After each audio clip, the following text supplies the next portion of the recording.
Segera download Quran Tadabbur, dia meraih tafsir kebaikan. dalam genggaman Contoh, Anda. bulan Ramadan adalah bulan Al-Quran.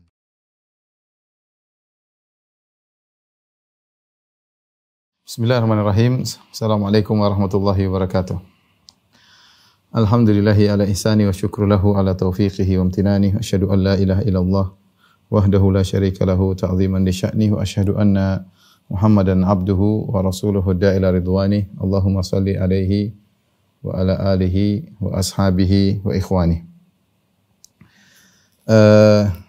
Ikhwan dan akhwat, Bapak-bapak dan Ibu-ibu, para dokter yang dirahmati Allah Subhanahu wa taala, para guru yang dimuliakan oleh Allah Subhanahu wa taala. Insyaallah pada pembahasan kali ini kita akan membahas silsilah tentang pembatal-pembatal keislaman, tentang pembatal-pembatal keislaman ya. Hal ini menjadi sangat penting di zaman sekarang ini karena banyak hal-hal yang membatalkan keislaman dilakukan oleh sebagian kaum muslimin, entah mereka sadari atau tidak mereka sadari. Maka perlu bagi kita untuk mengenal pembatal-pembatal tersebut agar kita bisa menjaga keislaman kita ya. Sebagaimana kita tahu bahwasanya salat bisa batal karena ada pembatal-pembatalnya. Wudu saja bisa batal, ada pembatal-pembatal wudu sebagaimana kita ketahui. Kemudian juga puasa bisa batal ya. Dengan makan sengaja, minum sengaja, berhubungan dengan istri dengan sengaja ya. Haji juga bisa batal, ada pembatal-pembatal haji, sebagaimana umroh juga ada pembatal-pembatal umroh. Maka demikian juga Islam seseorang bisa batal dan ada pembatal-pembatalnya. Ada pembatal-pembatalnya. Jadi topik kita pada kesempatan kali ini adalah tentang pembatal-pembatal keislaman. Yang kalau kita mau beri judul Nawaqid al-Islam. Nawaqidul Islam, yaitu pembatal-pembatal keislaman. Namun sebelum kita membahas tentang apa saja pembatal-pembatal keislaman tersebut, ada beberapa muqaddimah yang ingin saya sampaikan. Muqaddimah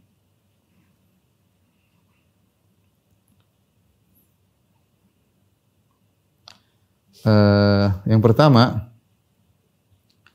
para dokter yang dirahmati Allah Subhanahu wa taala, bahwasanya masuk Islam itu caranya mudah ya. Cara masuk Islam mudah. Sangat mudah. Tidak ada ritual-ritual khusus ya, bahkan dimudahkan dengan sangat mudah. Tinggal mengucapkan syahadatain selesai. Tinggal mengucapkan syahadatain selesai. Ada 3 model orang yang kita ingin tahu bagaimana cara masuk Islam. 3 model orang.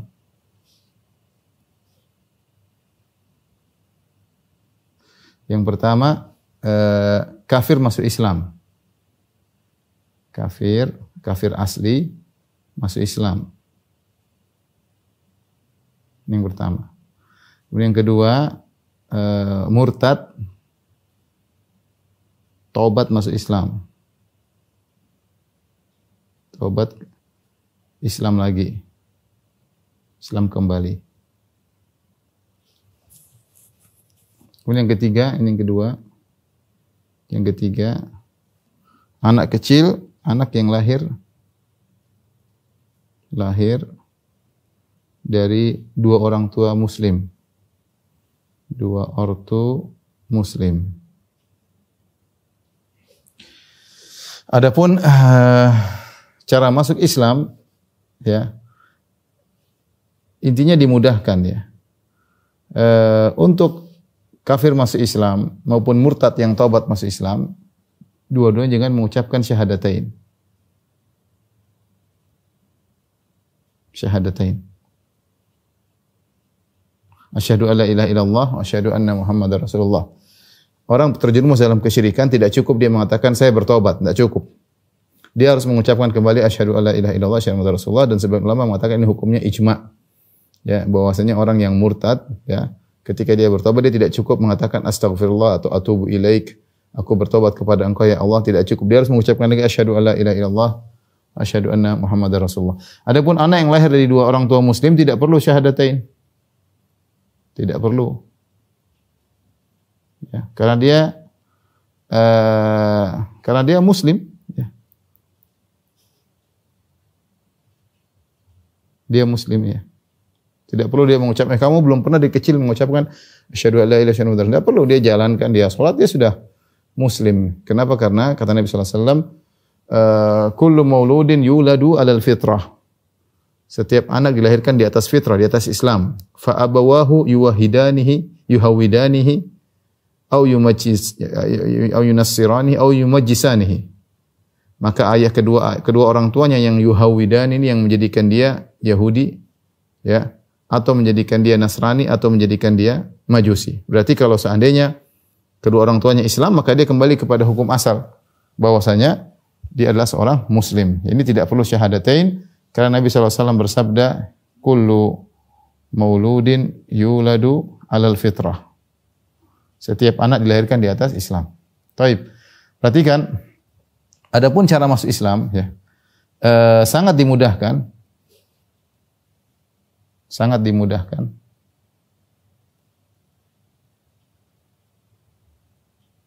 Sehingga, perhatikan, tidak wajib mandi.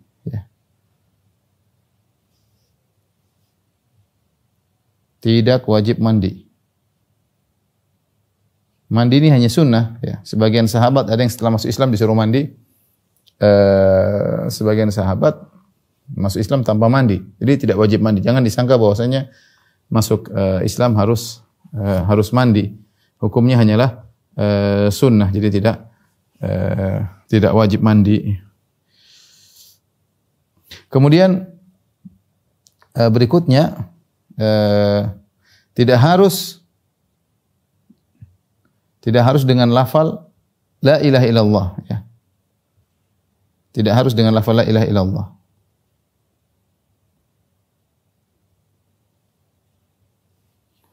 La ilaha illallah.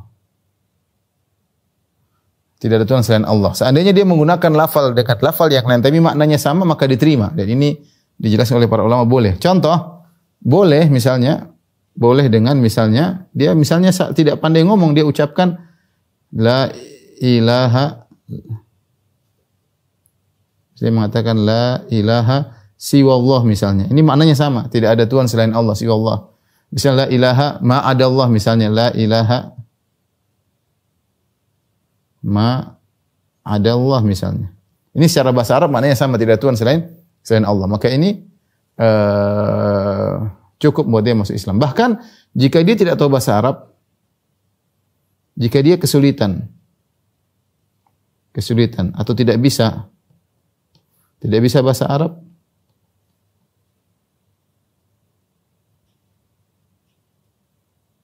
boleh pakai selain Arab, pakai bahasa sendiri.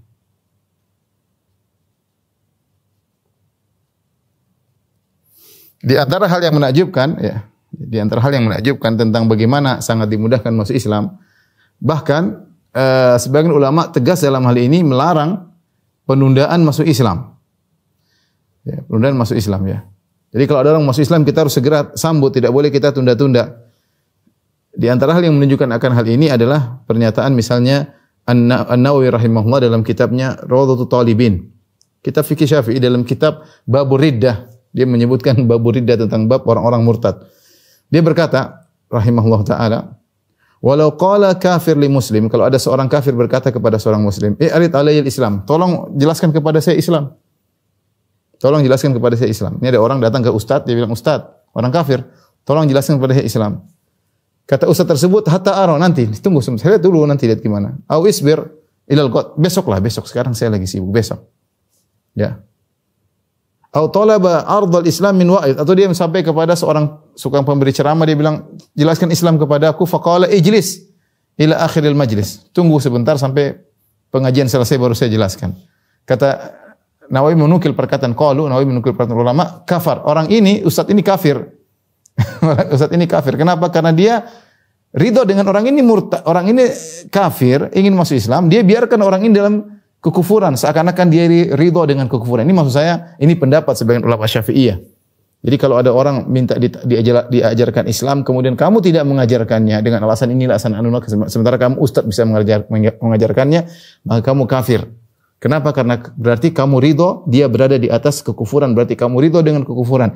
Ini pendapat sebagian ulama, ya. Tentu perlu diskusikan lagi tentang pendapat ini. Tapi saya katakan di mana hal ini menunjukkan ketegasan para ulama kalau ada yang masuk Islam jangan ditunda-tunda. Demikian juga dalam kitab Kifayatul Akhyar juga fikih Syafi'i.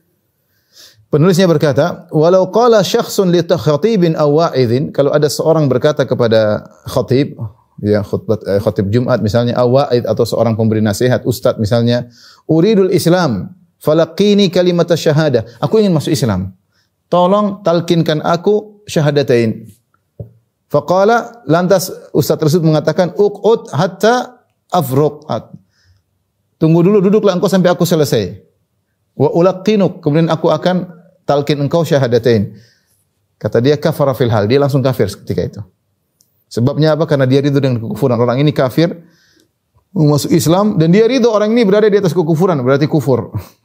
Ini maksud saya bagaimana para ulama tegas kalau ada yang masuk Islam jangan ditunda-tunda, segera.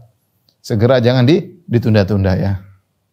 Oleh karenanya guru saya pernah cerita ada seorang di Afrika kalau saya lupa di mana. Dia datang, kemudian dia ingin masuk Islam kepada seorang ustadznya di sana atau syekhnya. Dia bilang saya masuk Islam, terus kata syekh tersebut nanti sebentar habis sholat asar kalau nggak salah. Habis sholat asar, sebentar habis sholat nanti masuk Islam.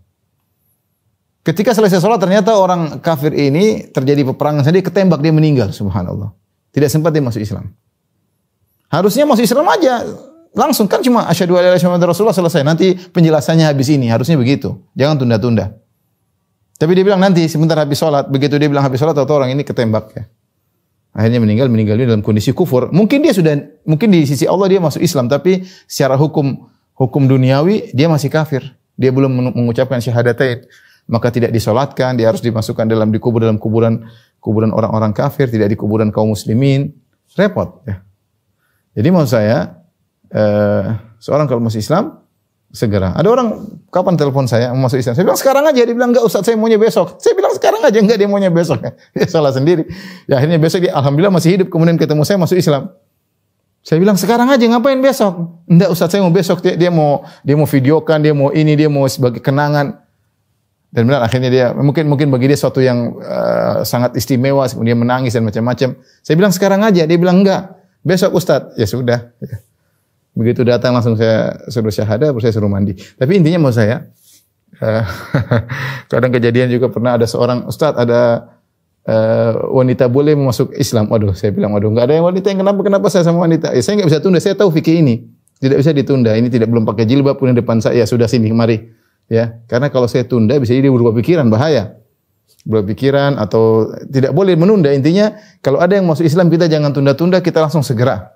Segera iya sini masuk Islam. Karena sebagian ulama tegas dalam hal ini, jangan menunda orang ingin masuk Islam. Intinya, ikhwan dan akhwat yang rahmatillah subhanahu wa ta'ala, masuk Islam sangatlah mudah. Kenapa yang saya sampaikan ini? Masuk Islam sangat mudah, dan kalau orang sudah masuk Islam, maka di atas keyakinan dia masuk Islam. Nah, mengeluarkan orang dari Islam tidak mudah. Harus dengan yakin juga ya. Harus dengan yakin. Oleh karena Syekh Islam Taimiyah mengatakan, ma thabata bil yakin, ya. Apa yang telah ditetapkan dengan keyakinan, maka tidak boleh dibatalkan kecuali dengan keyakinan pula. Sebagaimana dalam kaidah al-yakin la yazulu bisyak. Keyakinan tidak bisa dihilangkan dengan keraguan. Jadi kalau ada orang masuk Islam, dia mengucapkan syahadatain, jelas dia orang Islam, jelas tanpa keraguan dia sudah masuk Islam, sah Islamnya, dia sudah mengucapkan asyhadu alla ilaha illallah wa asyhadu anna muhammadar rasulullah, selesai. Untuk mengeluarkan dia dari Islam menuju kafir, kata Syekhul Islam, harus yakin juga. Kamu jangan mengkafirkan orang dengan keraguan. Jangan-jangan. Sebagaimana Syekh Syaukani rahimahullah dalam kitabnya As-Sailul Jarrar mengatakan, As-Sailul Jarrar, dia mengatakan bahwa seorang kalau ingin mengkafirkan seorang, dia harus punya dalil seterang matahari di langit. Harus benar-benar terang, benderang bahwa ini memang ini kekufuran, tidak ada takwil, tidak ada kemungkinan, tidak ada ihtimal mungkin begini. Selama masih ada kemungkinan untuk tidak dikafirkan, jangan kafirkan. Karena dia masuk Islam dengan keyakinan, dan keyakinan tidak bisa dibatalkan dengan keraguan. Harus dengan yakin pula benar-benar dia kafir.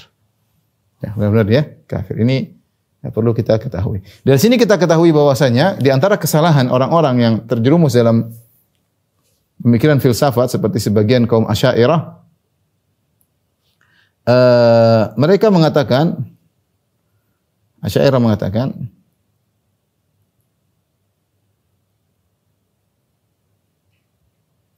awal wajib alal mukallaf an-nazar atau juz'un minan nazar atau iradatun nazar atau asyak dan lain-lain ya.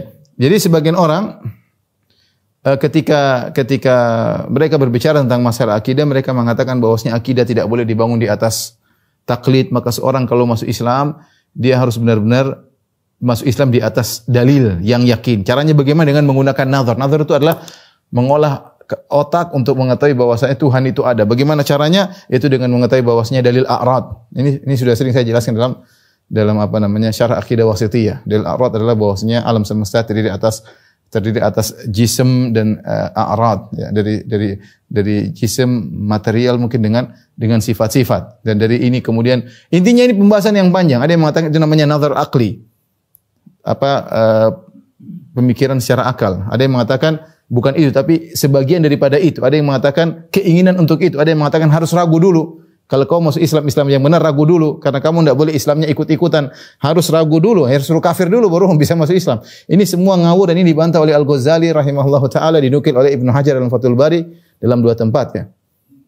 Bahwasanya ini hanyalah syarat yang merepotkan kaum muslimin, mengakibatkan banyak orang Islam harus menjadi kafir. Kalau mau masuk Islam harus dengan syarat seperti ini, bagaimana cara masuk Islam? Mungkin bapak-bapak saja para dokter baru pertama kali dengar ada namanya an-nazar, juz' minan nazar, iradatun nazar, asyak. Pertama kali dengar. Tapi sebagian Asy'ariyah seperti itu. Tidak semua, sebagian Asy'ariyah seperti itu. Karena mereka menyulitkan orang untuk masuk Islam. Kalau tidak tahu tentang hal ini, seakan-akan Islamnya tidak sah. Makanya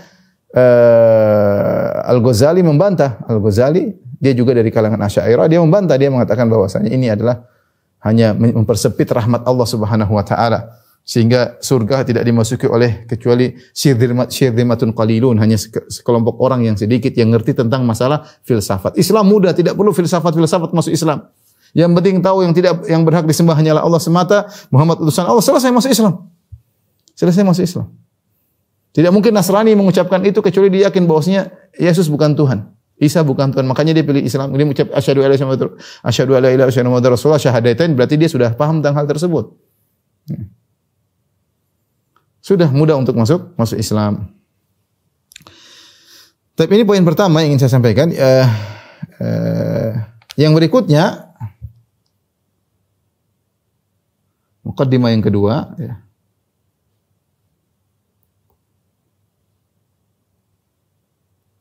Kita lanjutkan di halaman berikutnya.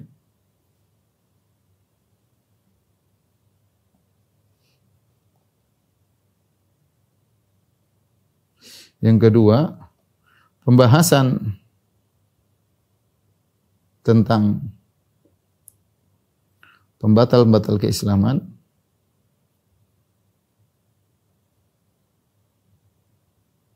telah terdapat dalam buku-buku fikih.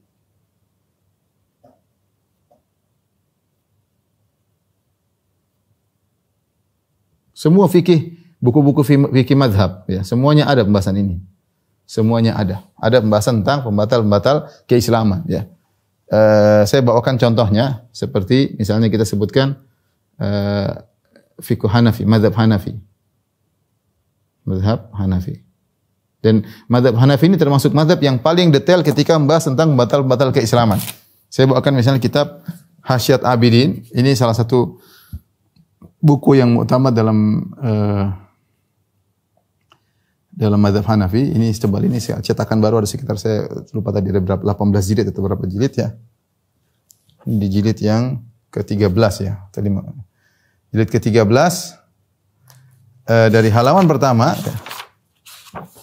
dia bahas dengan judulnya Babul Murtad ya. Dia sebut Bab Al-Murtad. Bab Al-Murtad. Bab tentang orang murtad. Bab orang murtad. Kemudian dia bahas macam-macam apa saja yang bisa menjadikan orang murtad. Sampai sekitar 120 halaman dia bahas. Ya. Apa saja yang menyebabkan orang bisa murtad. Syirik lah, apalah ya. Menghalalkan yang haram lah, macam-macam lah. Ini contoh mazhab Hanafi. Mazhab Maliki ya, misalnya Dalam kitab Mukhtasar Khalil atau dalam syarahnya misalnya Mawahibul Jalil, ada kitab Babur Riddah ya. Babur Riddah. Babu Riddah. Sama. Kalau murtad orangnya, riddah itu perbuatannya. Babu Riddah. Ini dalam mazhab Maliki. Contohnya misalnya dalam mazhab Syafi'i. Dalam Rawdatul Talibin, dalam semua buku fikih ada. Tadi sebagaimana saya nukil perkataan Imam Nawawi dari Rawdatul Talibin dalam babul murtad ya. Contohnya dalam kitab ini Mughnil Muhtaj Syarbini ya. Dalam kitab namanya Kitabur Riddah, dia sebut Kitabur Riddah. Kitab tentang kemurtadan ya. Jadi dibahas sebab-sebabnya apa saja. Dia sebutkan sebab-sebab orang murtad itu apa saja ya. Seperti mengejek atau Islam atau apa kayak macam-macam disebutkan, mendustakan Rasul, syirik dan yang lainnya ya. Mazhab Hambali juga membahas tentang masalah ini, pembatal-pembatal keislaman. Saya ambil contoh misalnya buku Zadul Mustaqni ya. Zadul Mustaqni ini buku yang muktamad dalam mazhab Hambali yang disyarah di antaranya oleh Syekh Utsaimin rahimahullahu taala. Dalam sebuah bab namanya bab hukmul murtad. Hukmil murtad. Bab hukmil murtad. Bab tentang hukum orang yang murtad. Ya. Bab tentang hukum orang yang murtad. Dan ini sebab-sebab kemurtadan ini banyak ya. Sebab-sebabnya banyak. Puluhan. Sebab-sebab keluar dari Islam. Ya, hingga puluhan, ya. Puluhan sebab. Tentu kita tidak akan bahas semuanya, tapi kita akan berusaha meringkas dari beberapa hal yang perlu kita ketahui. Tapi saya ingin sampaikan bahwasanya sebab-sebab kemurtadan itu sangatlah banyak ya. Ya, tetapi sebab-sebab ini bisa kita simpulkan. Bisa kita klasifikasikan, bisa diklasifikasikan.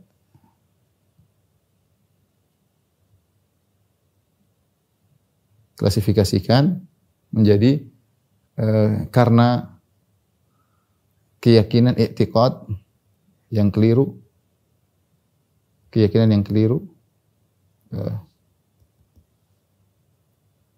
i'tiqad itu keyakinan, ya, atau bisa karena perkataan. Karena perkataan.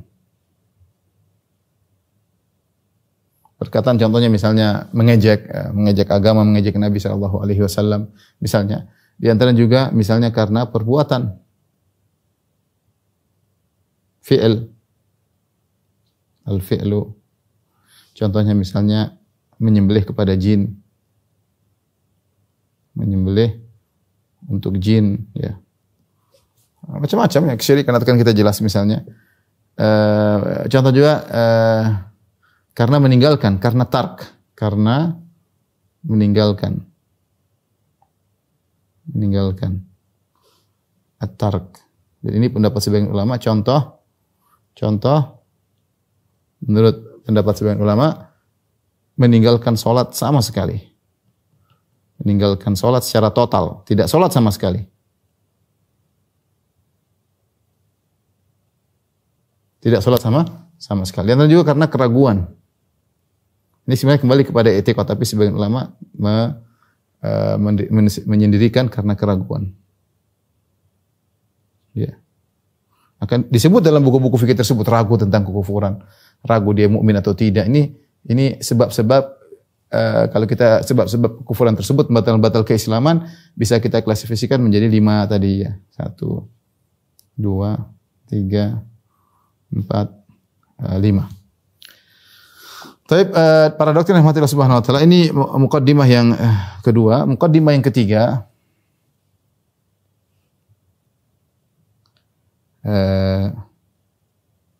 urgensinya yang ketiga.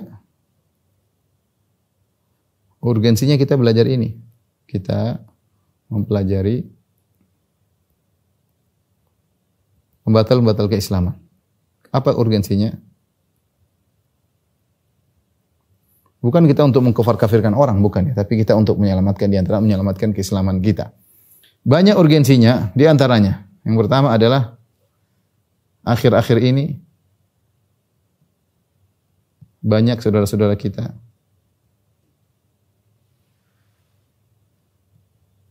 yang terjerumus dalam pembatal tersebut. Dalam salah satu dari pembatal-pembatal tersebut. Salah satu pembatal-pembatal tersebut. Kita mau sebut apa? Percaya sama dukun membatalkan.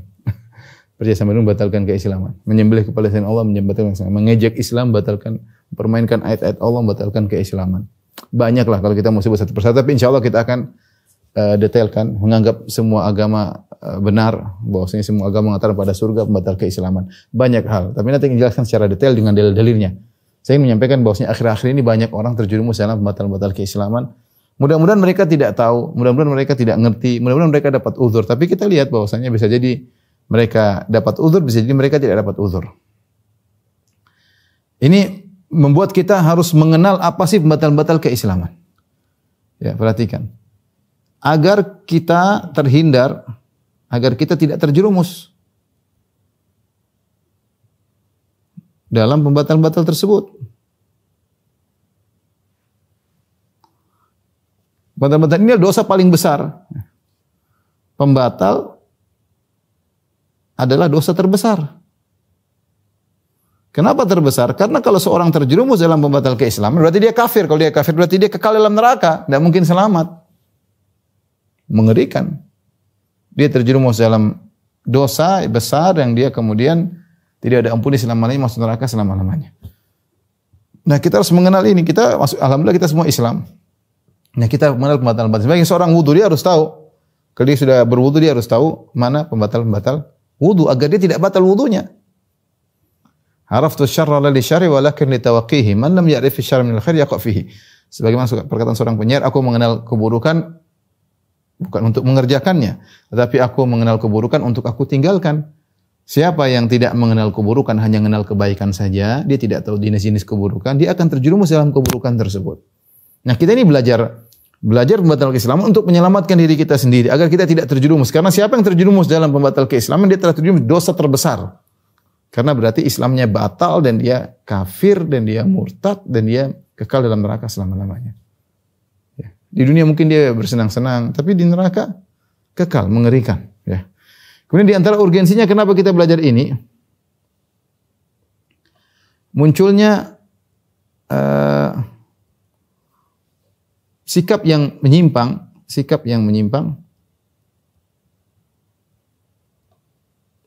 terkait dengan pembatal keislaman, dengan pembatal-pembatal tersebut. Kira-kira secara umum ada 3 model ya. 3 model kelompok, ada yang benar, ada yang salah ya. 3 model kelompok. 3 model. Yang pertama adalah Al-Khawarij. Yang kedua adalah Al-Murji'ah. Yang ketiga adalah Ahlus Sunnah. Yang benar. Wal Jamaah. Al-Khawarij sangat mudah membatalkan Islam seseorang. Al-Khawarij sangat mudah membatalkan Islam seseorang. Sehingga orang terjerumus dalam sebagian dosa besar mereka kafirkan. Sangat mudah mengeluarkan orang dari Islam.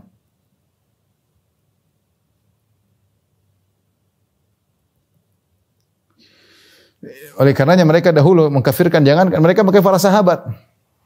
Mereka mengkafirkan Muawiyah dan Ali dan mengkafirkan seluruh Hakamain maksudnya Abu Musa al-Asy'ari sebagai wakil dari Ali bin Abi Thalib dan Amr bin Al-As dari wakil dari kubu Muawiyah, dan semua yang ridho dengan keputusan 2 orang ini semua dikafirkan oleh mereka. Sehingga mereka mengkafirkan para sahabat.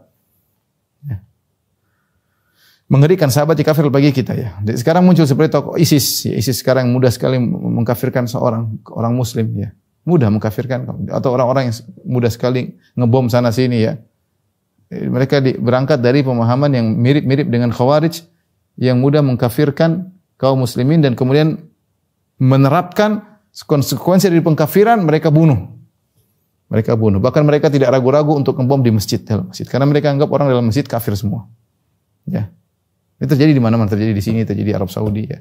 Sampai sempat terjadi di Arab Saudi.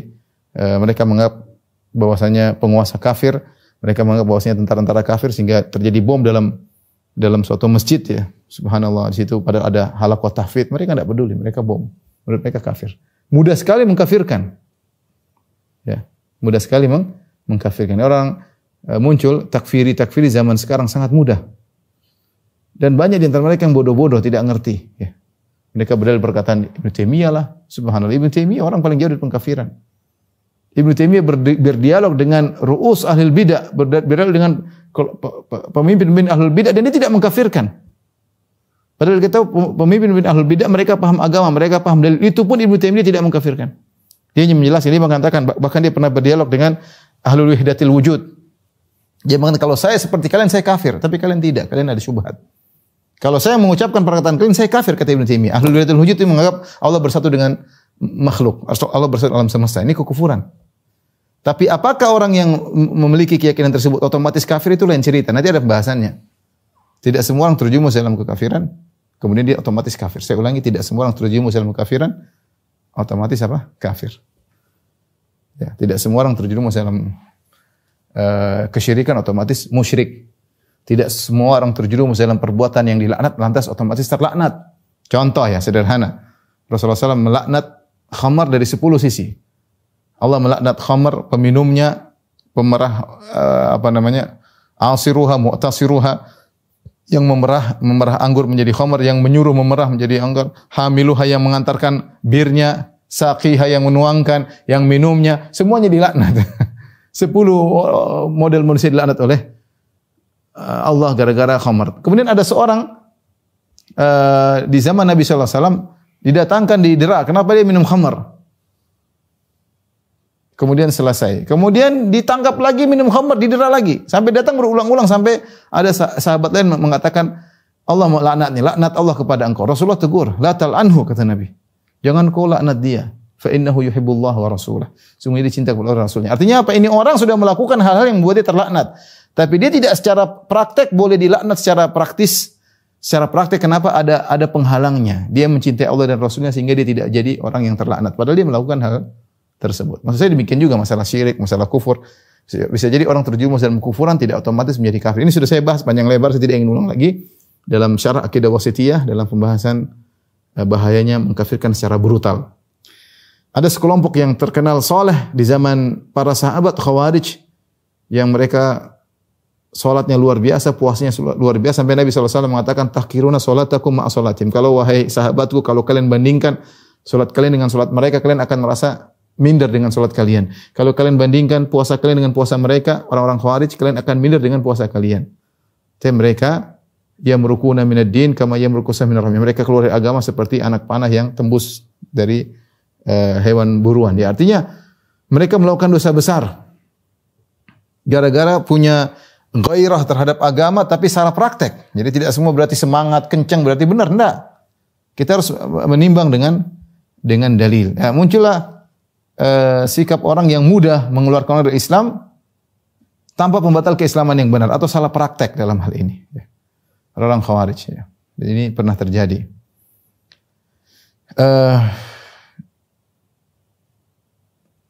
Kemudian sebaliknya Al-Murji'ah, Murji'ah malah sebaliknya, dia mengatakan iman hanyalah,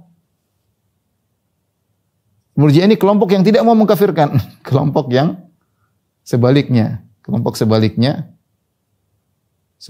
tidak mau mengkafirkan.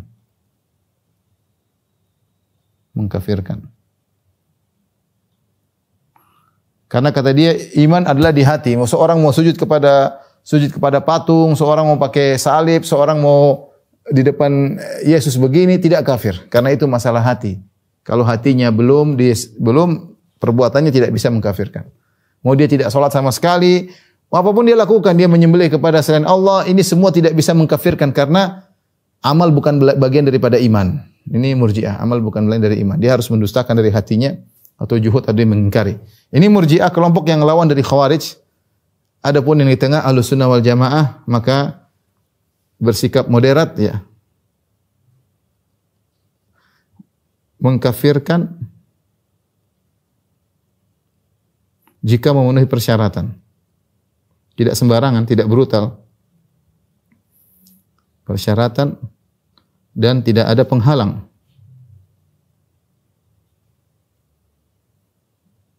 Jika tawaffarat fihi syurut wa antafatil mawani', penghalang. Penghalang misalnya dia ternyata dia enggak tahu, jahil, dia enggak tahu, dia takwil, dipaksa ikrah, banyak hal yang membuat dia akhirnya tidak bisa dikafirkan, ya, tidak bisa dikafirkan. Kemudian di antara urgensinya kita belajar tentang batal-batal keislaman,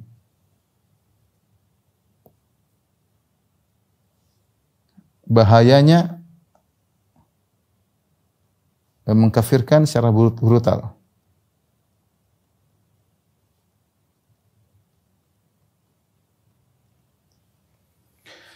Dosa besar, seorang yang mengkafirkan secara brutal dosa besar. Sebagai contoh, kita punya kelompok di Indonesia namanya Islam Jamaah. Ini contoh sederhana. Mudah mengkafirkan orang, tidak dalam kelompoknya dikafirkan. Entah mereka sekarang berubah, dulu zaman-zaman dulu, dan sekarang banyak yang keluar dari mereka. Mereka mudah sekali Islam Jamaah. Pokoknya di luar tidak baiat sama imam mereka, kafir. Sampai saya dapat video baru-baru terakhir imam mereka masih mengatakan demikian. Pokoknya di luar kelompok mereka kafir. Dan banyak sekali, ribuan mereka sudah keluar dari kelompoknya. Karena mudah sekali mengkafirkan orang di luar dari, gara-gara tidak baiat sama imamnya, jadi kafir. Seakan-akan pembatal keislaman adalah tidak baiat sama imam. Dari mana seperti ini? Ini ngawur, tidak ngerti tentang pembatal keislaman. Seakan-akan syarat Islam adalah berbaiat kepada imamnya. Oh, imamnya mana pun kita tidak tahu. Mau baiat gimana caranya, imamnya kita nggak ada yang tahu. Terus yang imamnya yang tidak kita ketahui ini merupakan syarat keislaman. Gimana? Apa enggak bahlul seperti itu? Kasihan mereka. Ya, kasihan. Saya dengar jumlah mereka ratusan ribu. Kasihan. Ya, kejahilan. Dibodoh-bodohin sama imam mereka. Ya, kasihan mereka. Demi Allah kasihan ya. Mereka tidak tahu bahwasanya mengkafirkan itu dosa besar kalau salah mengkafirkan. Dosa besar. Kalau kita bilang orang kafir berarti apa? Berarti dia vonis dalam neraka jahanam selama-lamanya. Mengerikan. Di antara dalil tentang bahayanya mengkafirkan, ya, seperti sabda Nabi SAW, "Man qala li akhihi ya kafir faqad ba'a biha ahaduhuma." Barang siapa yang berkata kepada saudaranya, "Hei si kafir," maka akan kembali kepada salah satu dari keduanya. In kana kama qala wa illa raja alaihi. Kalau ternyata dia mengatakan wahai kafir ternyata benar, enggak ada masalah. Tapi kalau tidak benar kembali kepada dia, faqad ba'a bi ahaduhuma. Kata Nabi akan kembali kepada salah satunya. Ini berbahaya. Menunjukkan dosa besar. Anda nuduh orang kafir kalau enggak benar bisa kembali kepada Anda, dosa besar. Ini orang Islam Jamaah mudah mengkafir orang di luarnya, bahaya. Ya. Contoh lagi dalam satu hadis Rasulullah SAW bercerita tentang dua orang bersahabat dari Bani Israel. Yang satu rajin beribadah, yang satu rajin maksiat. Dua orang temanan. Satu rajin ibadah, satu rajin maksiat. Maka yang rajin ibadah selalu menegur kepada yang rajin maksiat. Dia mengatakan, "Ya hadza aqsir, berhentilah engkau dari maksiatmu." Temannya tidak peduli, maksiat terus. Ketemu lagi, ya hadza aqsir, berhentilah engkau dari maksiatmu. Dia tidak peduli. Sampai suatu hari dia melihat saudaranya melakukan dosa yang lebih besar tidak biasanya, maka dia tegur, dia marah, dia bilang, "Hei, berhenti dari maksiat yang kau lakukan." Dan ini bernahi mungkar, bagus. Rupanya temannya ini jengkel, ditegur terus. Dia mengatakan, "Da'ni wa rabbi, ngapain kau campuri urusanku? Tinggalkan aku dengan Tuhanku. Abu ista alayya raqiba, apa kau diutus oleh Tuhan untuk ngawasi aku melulu?" Dia paling ngawasi aku. Biarin urusan dengan Tuhanku. Ucapan orang ini juga salah, tukang maksiat ini. Karena bernahi mungkar itu harus dikerjakan. Jangan bilang ini privasiku, kau enggak privasi, kau kelihatan di depanku kau bermaksiat kok. Kalau di depan kau bermaksiat saya tegur. Kalau kau bermaksiat dalam rumah lain cerita. Saya tidak berhak untuk menegurmu, tapi kalau di depan jalan, di depan saya, saya tegur. Tapi karena dia saking jengkel ditegur terus, dia mengatakan, "Da'ni wa rabbi." Biarkan aku dengan Tuhanku. Ngapain ngurus-ngurus aku? Abu Isa alayya raqiba, apa kau diutus kepadaku untuk Allah mengutus untuk mengawasiku? Ketika disinggung begitu oleh pelaku maksiat terhadap ahli ibadah ini, Abu Isa alayya raqiba, apakah Allah utus engkau untuk mengawasiku? Dia pun marah ahli ibadah ini. Dia mengatakan, "Lan yaghfirallahu lak." Allah tidak akan mengampunimu. Dia mengatakan Allah tidak akan mengampunimu. Kalau Allah tidak akan mengampunimu berarti apa? Di neraka dong kekal. Sama dengan kafir. Lan yaghfirallahu lak. Allah tidak akan ampuni engkau. Dan ini dia emosi ketika menyampaikan tersebut. Dia menggunakan logikanya. Orang ini ditegur berulang-ulang tidak mau berhenti. Kesimpulannya orang ini ngeyel, bahkan ditegur malah mengejek orang yang menegur. Kesimpulannya orang ini tidak bakalan diampuni oleh Allah. Kesimpulan dia tanpa ilmu, hanya sekedar emosi, fatwa berdasarkan atifah, berdasarkan perasaan. Ini banyak orang seperti itu, berfatwa dengan perasaan, bukan dengan ilmu. Maka dia mengatakan la yaghfirullahu lak, Allah tidak akan mengampuni. Maka Allah pun marah, Allah pun murka. Allah mengatakan, man dzalladzi yata'ala alayya alla aghfira li fulan. Siapa yang berani-berani bersumpah atas namaku bahwasanya aku tidak akan mengampuni si fulan? Ya. Siapa yang berani-berani bersumpah atas namaku bahwasanya aku tidak akan mengampuni si fulan tersebut. Laqad ghafartu lahu wa ahbattu amalak. Aku telah ampuni dia dan aku gugurkan amalanmu. Apa kata Abu Hurairah ketika meriwayatkan hadis ini? Dia mengatakan, takallama bi kalimatin aw baqat dunyahu wa ukhrah.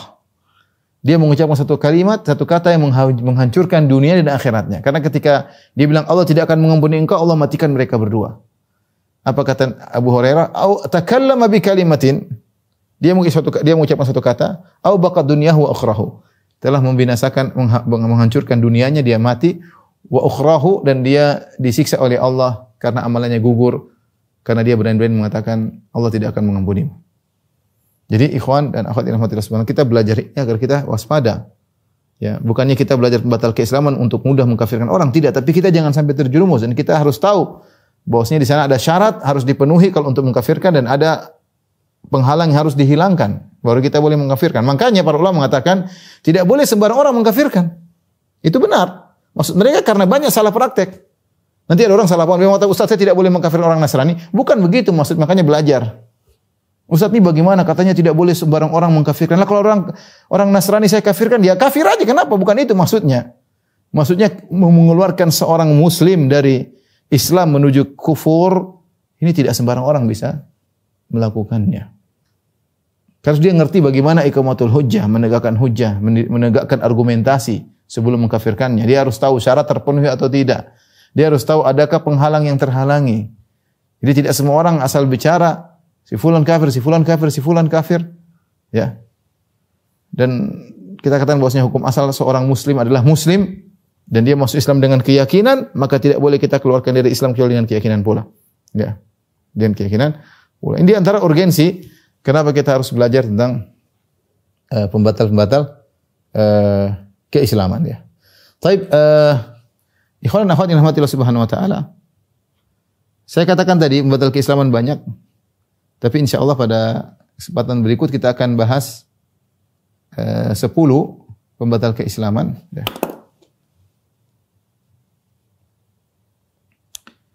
Saya akan bacakan ya.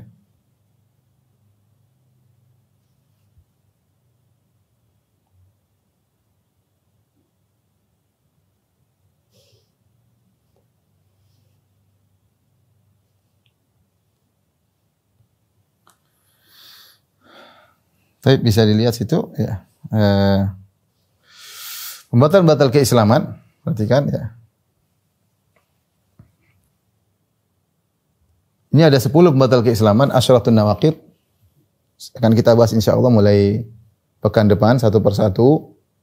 Tadi saya sebutkan batal keislaman ada puluhan, bahkan ada yang sampai 400. Ada sebagian ulama menulis 400 batal keislaman. Tentu itu maksudnya secara detail sekali, tapi secara global tadi sudah kita sebutkan bisa diklasifikasikan menjadi 5. Ini ada 10 pembatal Islam. 10 yang akan kita sebutkan ini bukanlah ala sabilil hasar, bukan cuma ini saja, tapi ada yang lain. Cuma ini kenapa disebutkan 10 ini? Karena ada pertama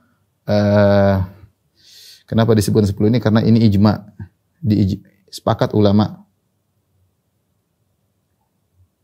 10 ini. Yang kedua, ini yang 10 ini yang paling berbahaya.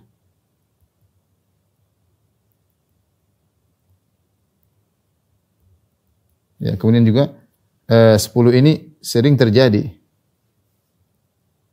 Sering terjadi. Di antaranya 10 ini sebagian tidak menyadarinya. Sebagian orang tidak menyadarinya.